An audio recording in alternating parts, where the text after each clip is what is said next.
Hey guys, gals, and non-binary pals. Today we're going to work on adding with a number line. We're going to add positive and negative numbers. Let's start off with positive 3 plus positive 5. This would be like saying I had $3, then I got 5 more. Or I could say the temperature rose 3 degrees, then it rose 5 more. So when we add with a number line, first, let's take a look. We've got 0 in the middle. Everything to the right is positive, so we would use a right pointing arrow to represent a positive number. Everything to the left is negative, so we would use a left pointing arrow to represent negatives. We're going to always start at 0 for our first number. Always, always, always. So we get our arrow tool, start at 0. It's positive 3, so we're going to point to the right by 3 units. There's our first sum. That should feel pretty comfortable for you. Now our second integer that we're adding is 5.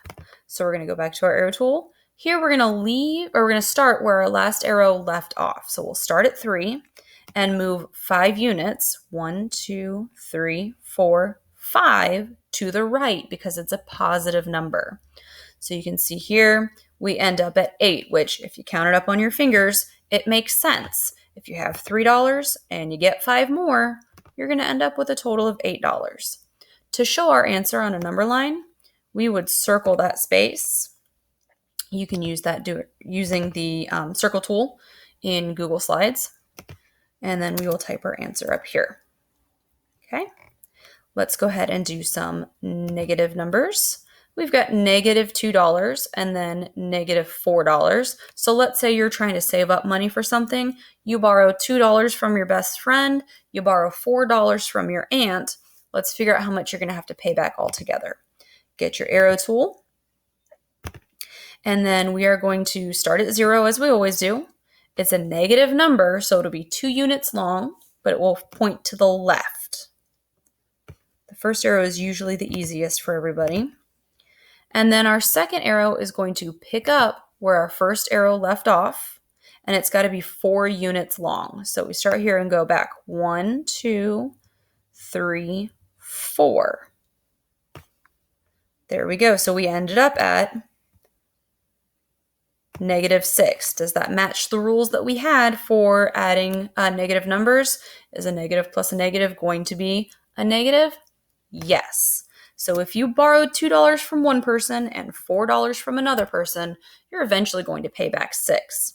You could also think of it as if you climb 2 feet down into a cave and then you climb 4 feet more, you're going to end up 6 feet down below the surface of the earth. All right, let's get a little more complicated. Let's go to number 3. We've got positive 8 plus negative 7. So we're mixing it up a little bit here. As always, we will start at 0. Going to take our arrow tool. Because our first integer is positive, we are going to point to the right, and it will be 8 units.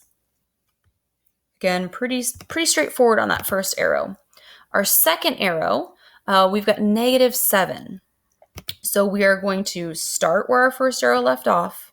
It's a negative number, so we point to the left.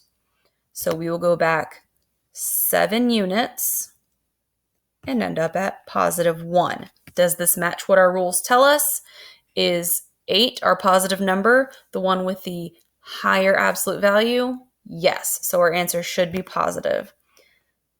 This would be like saying if you had $8 in your pocket, but 7 fell out, you'd be left with $1. Or if you climbed 8 feet up a tree and then you climbed back down 7, you'd be 1 foot above the ground. And let's go for our final example. Negative 8 plus positive 13. So we start with our first integer. It's a negative. And we start at 0. And we're going to go back 8 units. So we start at 0, go back to negative 8. All right. And then let's say we've got, we're adding 13. So we're going to move to the right, not just because we've run out of room on our number line, because you can always add room on your number line, but because it's a positive number, and positive numbers move to the right when we add them.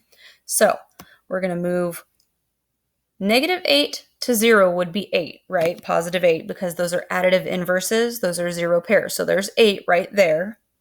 9, 10, 11, 12, 13. Do you see how when we use that additive inverse, that 0 pair, it made counting it a little bit easier? It saved us a little bit of time. So that puts us at positive 5. Should we have a positive answer? Let's look at our expression. We have a negative 8 and a positive 13. 13 has the higher absolute value and it's positive. So yes, our answer should be positive. This would be like saying, if I fell down an 8-foot hole, I'd be at the bottom, I'd be negative 8 feet or 8 feet below the surface of the earth. If Miss Breeze came and gave me a 13-foot ladder, then I could climb up all 13 feet. Where would that put me? 5 feet above the surface of the earth. Please remember that your first arrow should always start at 0. Your second arrow should always start where the first arrow left off. Every positive number, the arrow is pointing to the right when adding, and every negative number, the arrow points to the left when we're adding. If you have any questions, feel free to reach out. I love to help you guys.